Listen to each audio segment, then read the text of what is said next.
these conversations are part of our Stronger Voice piece of work that we're doing, which is looking at the intersections between education and poverty. And what's so good about these conversations is there's not often a link of how segregated education impacts on other areas of our lives. And what's necessary today is also looking at how segregated education and poverty impacts on the wider family.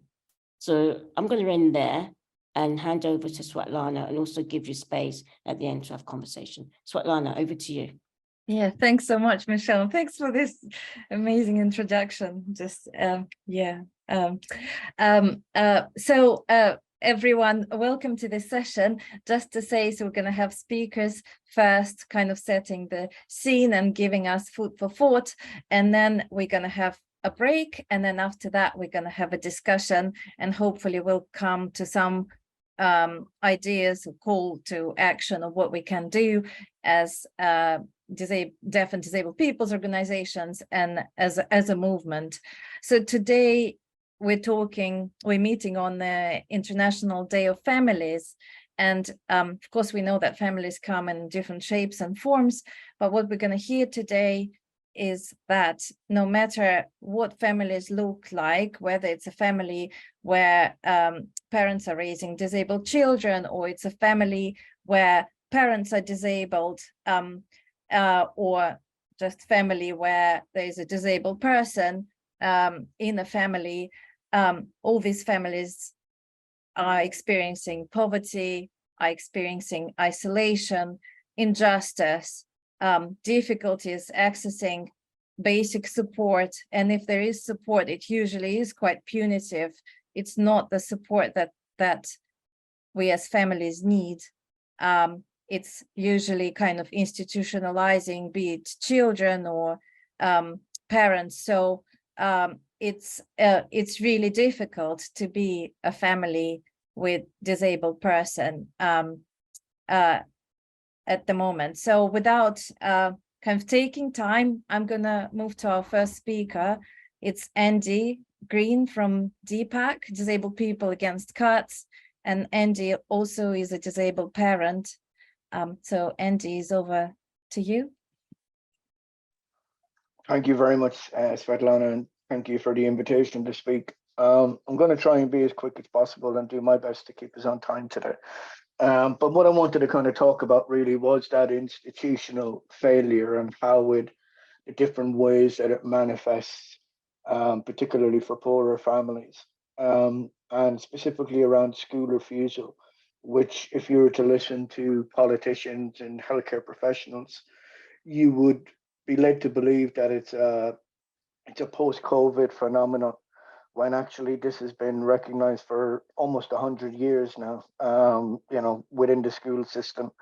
And what we see is the uneven application of those punitive measures, particularly on poorer families, with over half the families that the most punitive of measures, 52% of which are saying that actually they're having to forego food or heating for their kids to be able to access school at all. They say education is free, when actually we know that at the coalface, often with school uniforms, with more and more councils closing in the criteria for eligibility for school meals, and with school activities and extracurricular activities can place a huge cost on the poorest of families.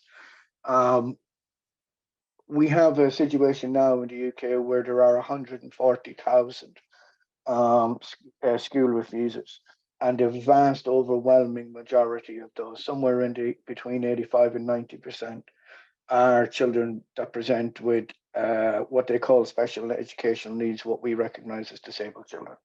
And actually what this scenario is papering over the cracks of cuts to special educational support, specialist provision within schools in terms of mental health access, in terms of pastoral care, in terms of actual physical equipment and space within schools to be able to support these kids to participate on an even basis. And when families challenge these measures, then what we find is around 89%, 90% of cases where families actually say, the reverse is happening here than what you're saying. Kids aren't refusing to go to school because they're refusing to go to school. It's because they don't have the support, and we're laying that at the feet of the institutions. Then in 90% of cases, then families are winning those cases where actually schools are in breach of the DDA and not providing the services and support and equipment that these kids need. When it does manifest in punitive measures, we are finding that actually the fines have anything up to £2,500, which is an incredible amount of money. For the poorest of families to be able to try and find. But any amount of money on that scale is a tremendous amount of money when you're literally living below the breadline. And 4 in 10 kids in London alone are living below the poverty line. So that's an incredible amount of money. And again, where people are already having to forego basic day-to-day needs in order to try and get their kids into school. Those financial impacts are placing an even more uneven burden on those families, and actually punishing families there's very little evidence. In fact, there's no evidence that punishing families actually has any outcome on increasing school attendance. Right across London, there's never been any evidence to suggest that it is a solution. What we do know the solution is supporting families properly. This is a poverty issue. It's not a criminal justice issue. However, criminal justice is the route that the institutions take. And what we find is that 9 out of 10 people who are jailed for this are women within the home, often the primary carers.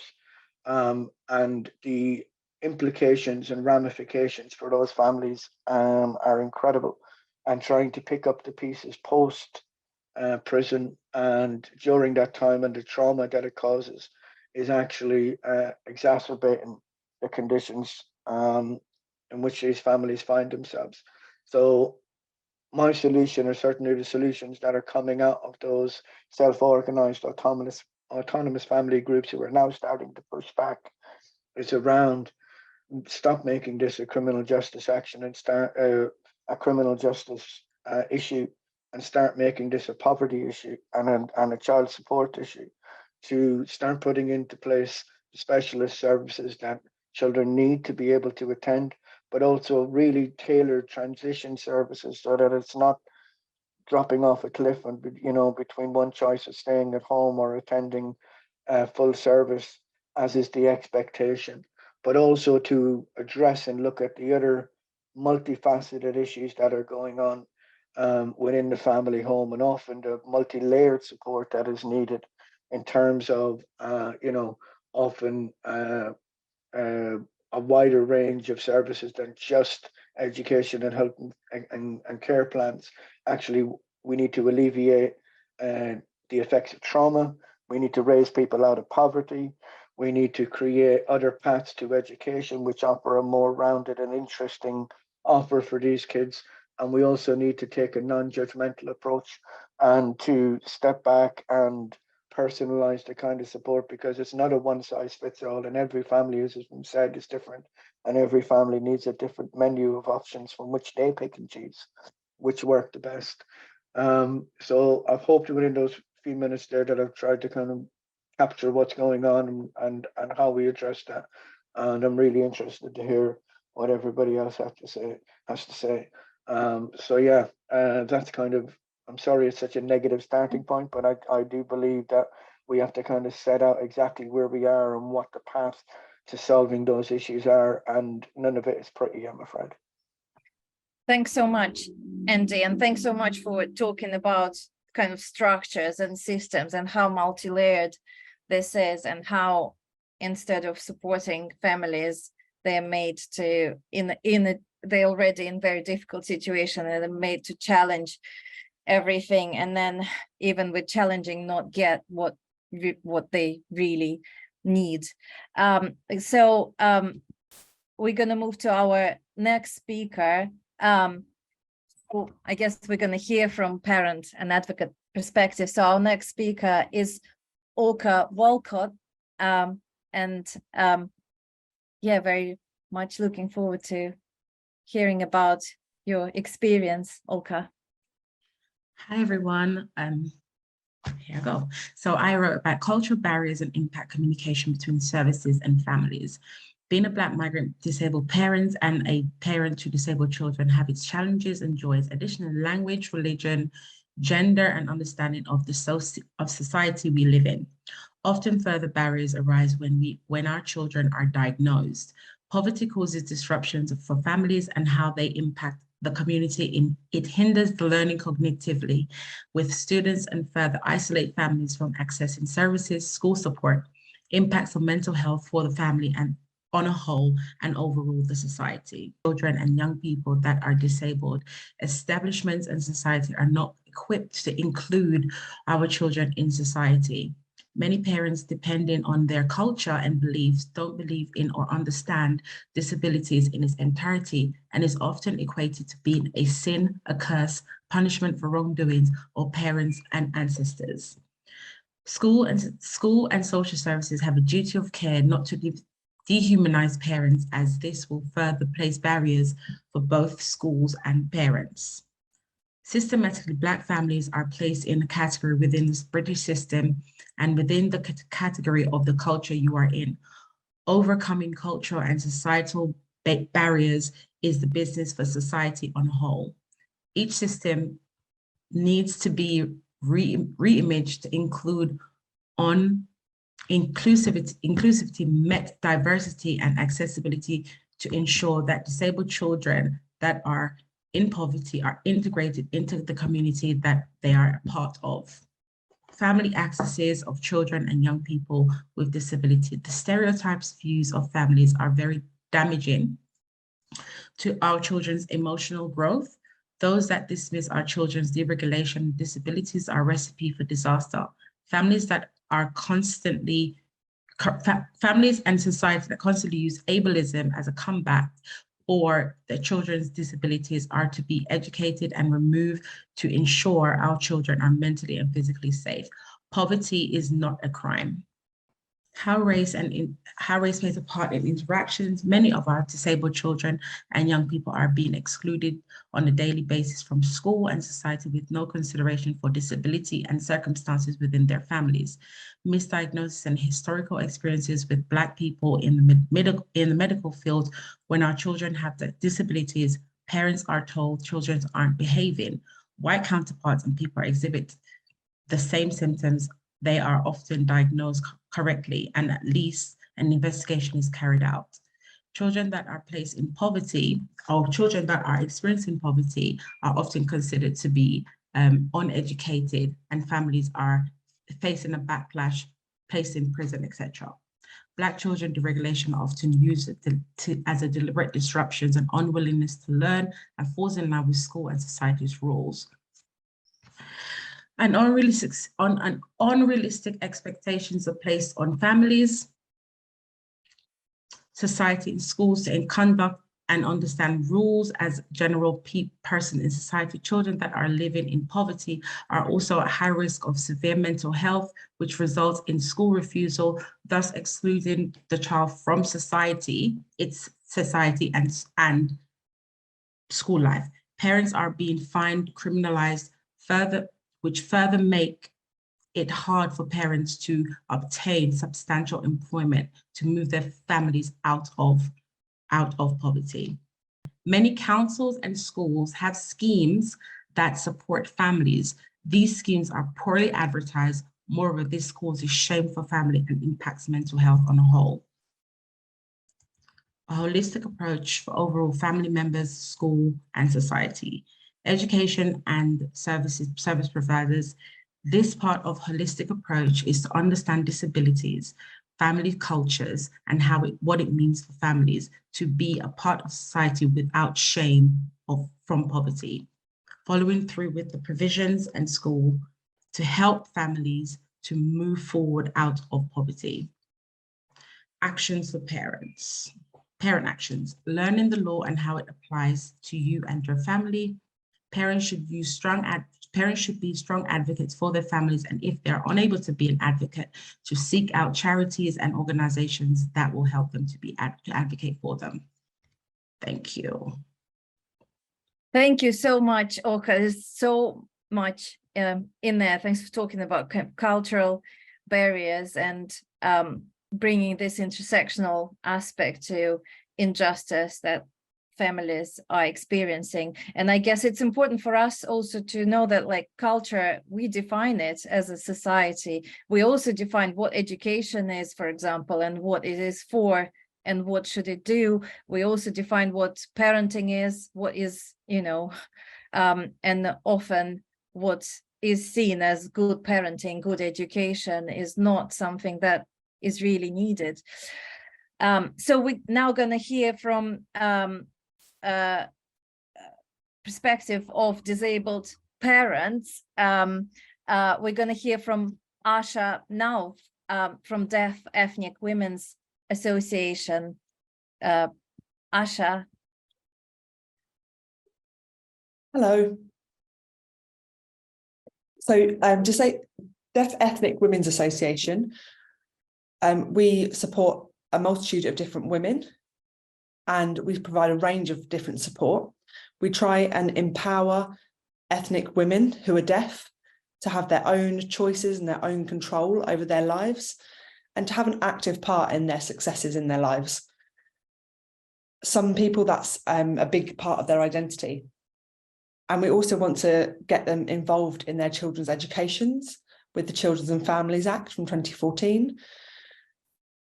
And they can't be responsible for the advice and the information that they're getting, but we wanted to support them to understand different legalities behind that as well. So we run face-to-face support, EHCP support in groups and workshops, and we provide information of what the process involves.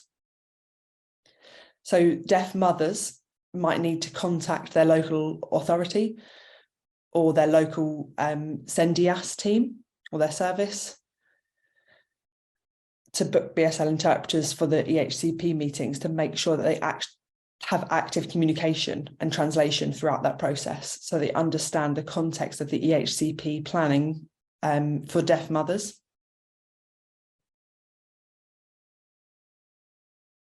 Deaf mothers also, they desperately need support from us, from our association, to support their annual reviews for the EHCPs for their children, and to understand what meetings happen, what order and the process is, and to actually understand what's happening in each of those meetings, because this can impact their children's futures.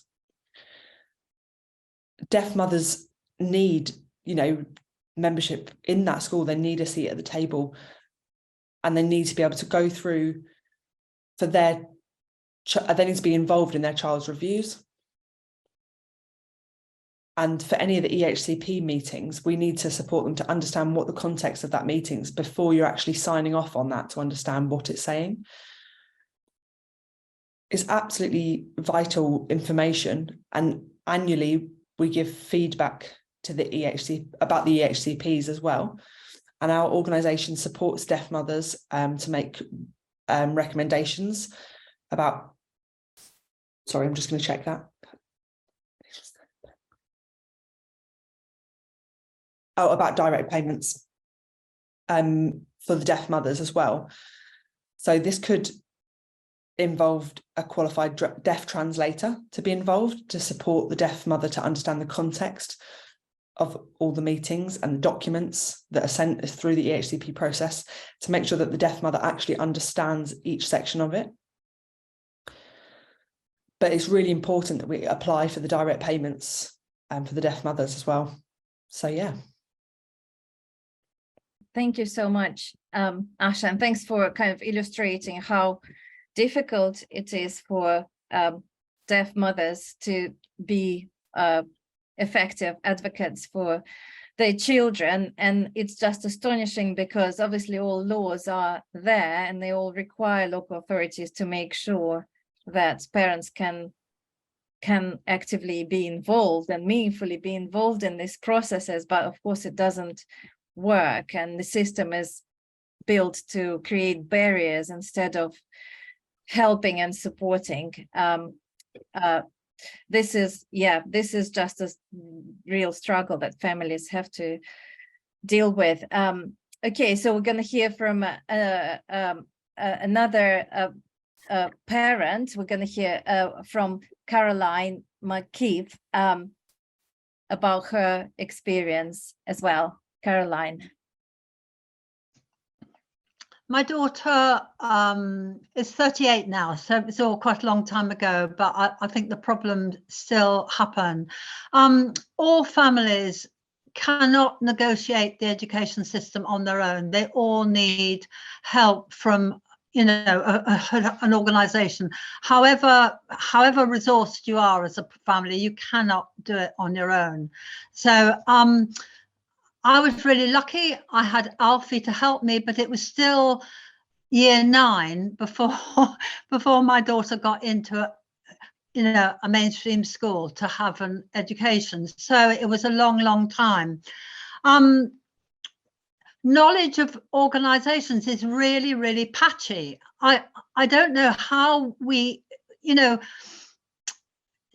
preschool children in nurseries and things need to, the families need to know of organizations who can help them, and that is really patchy. I was really lucky, I knew people involved with Alfie and things like that, but I think that's one of the main things. Parents don't know where to go.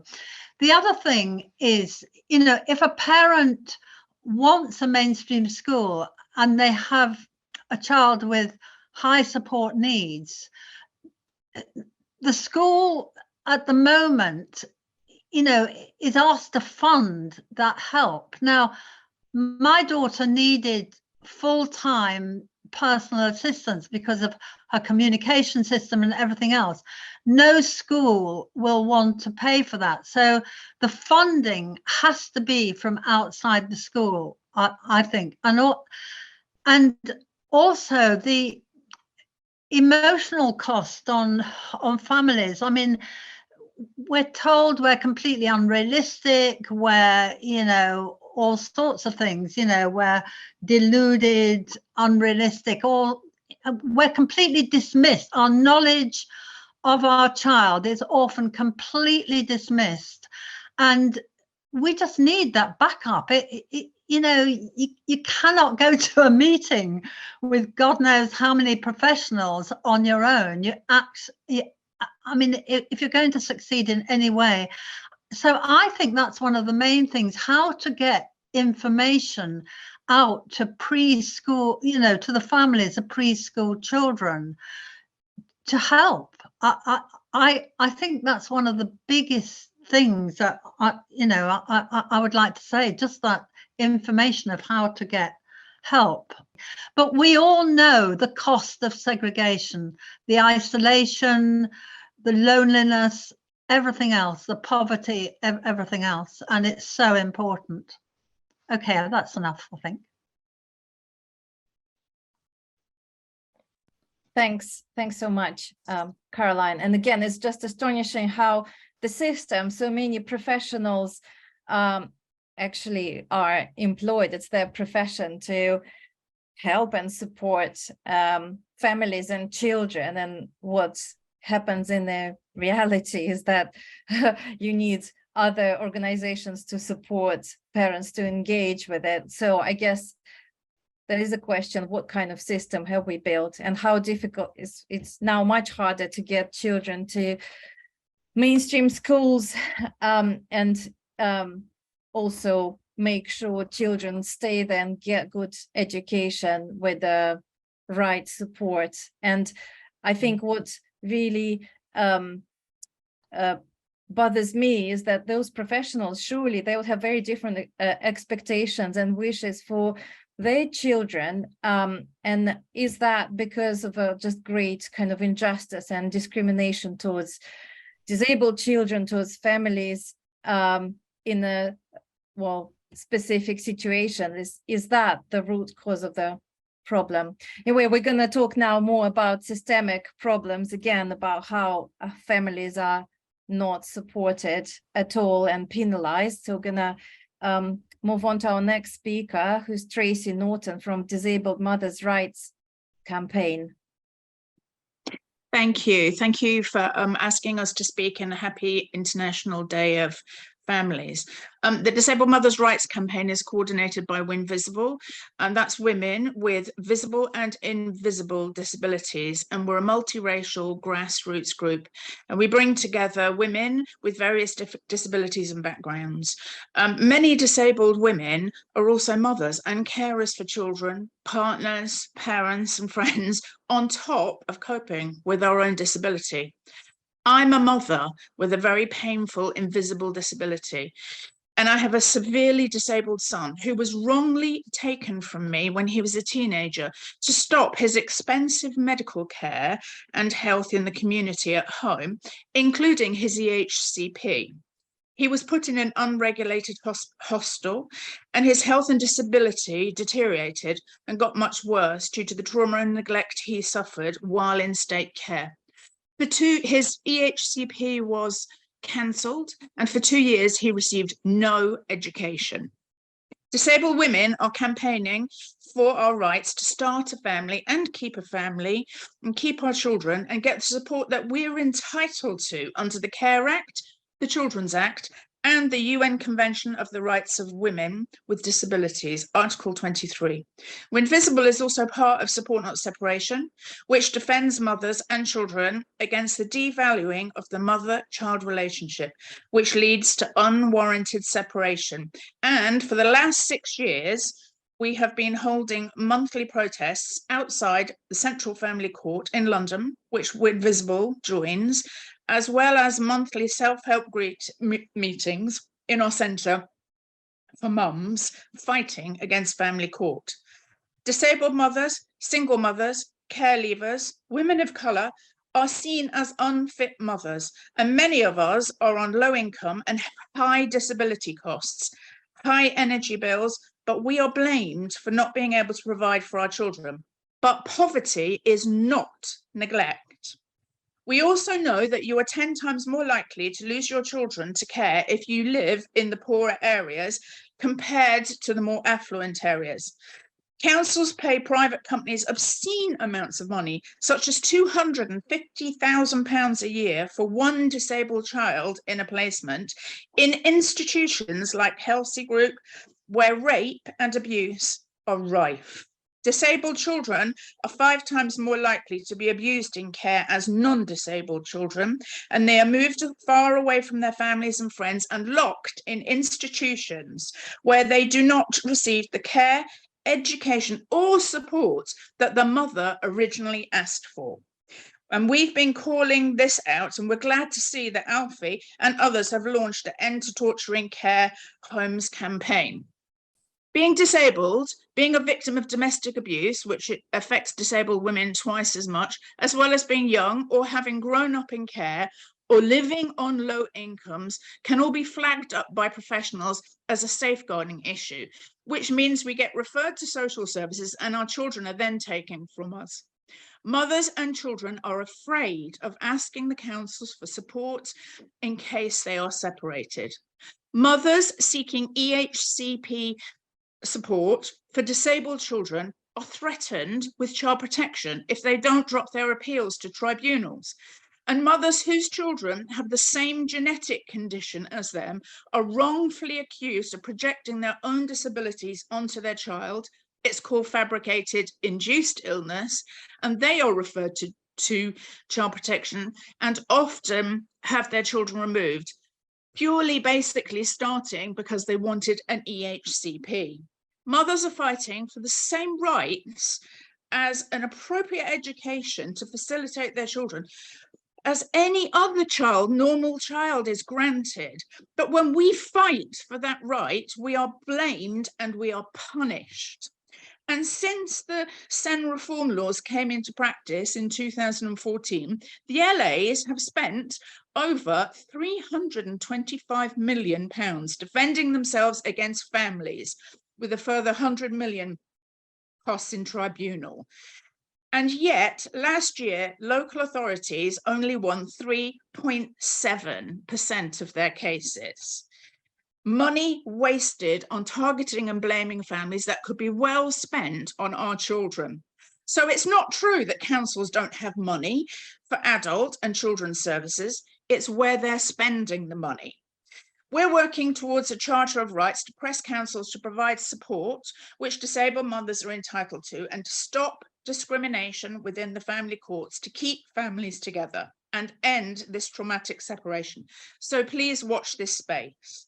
Children are bonded to their mothers, disabled or not.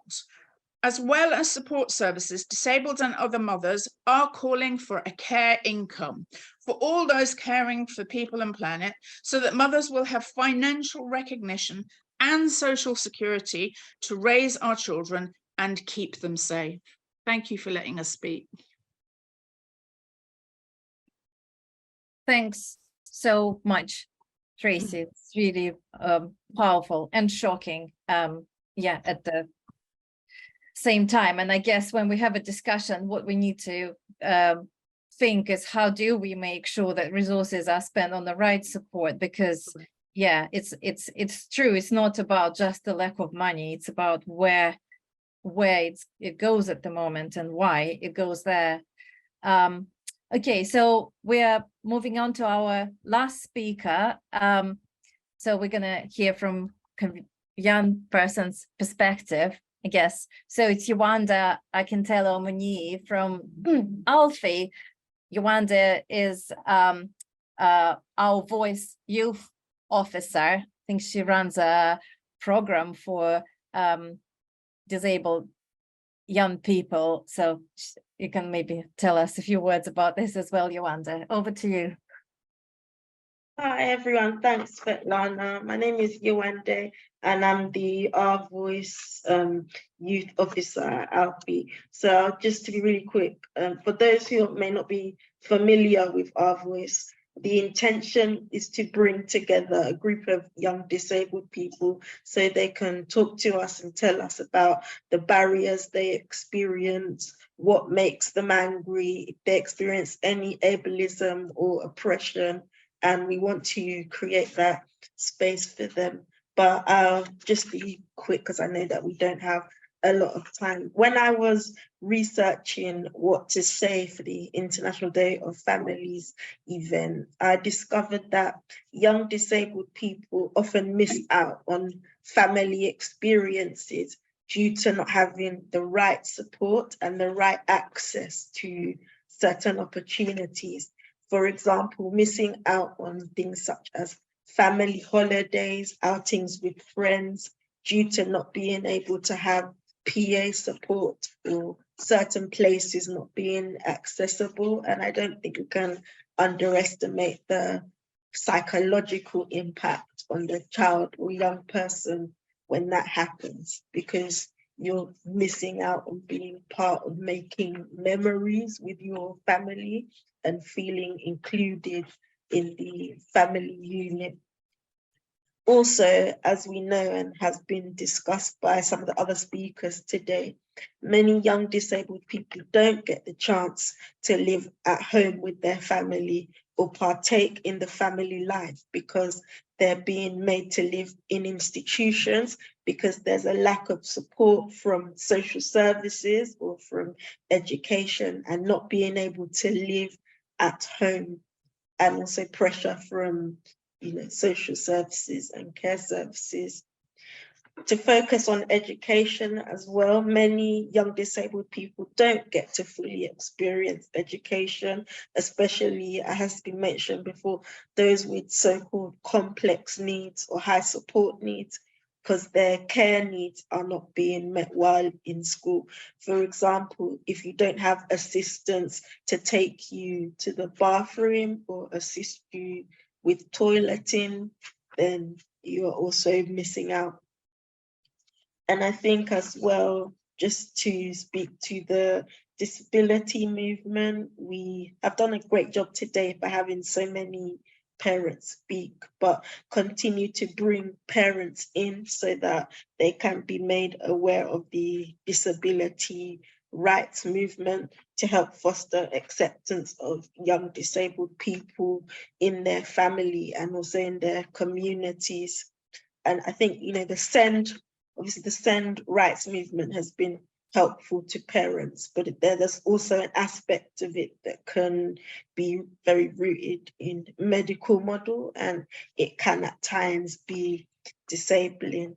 And I think it's important for young disabled people as they're growing up to see the disabled adults in positions such as this, working in the movement, so they can see them as role models and someone to look up to. I remember when I was young, I turned 32 soon, so not quite as young anymore, but not seeing disabled adults, especially in positions such as this, and working. And you do realize as you get older what an impact that has. And young disabled people also need to have their intersectional identities embraced, because we're not just disabled. For example, hearing about Black disabled role models during Black History Month and other notable times, that's also really important.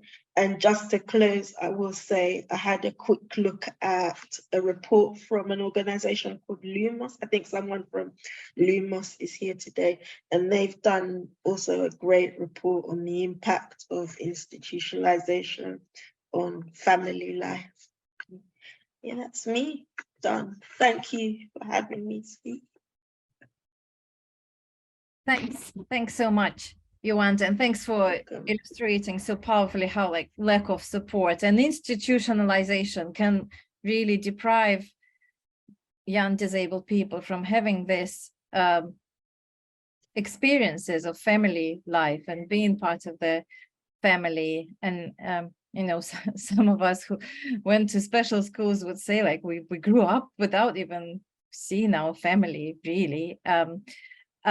Okay, so everyone, it's thanks to all our speakers. It's been great because we kept to our time.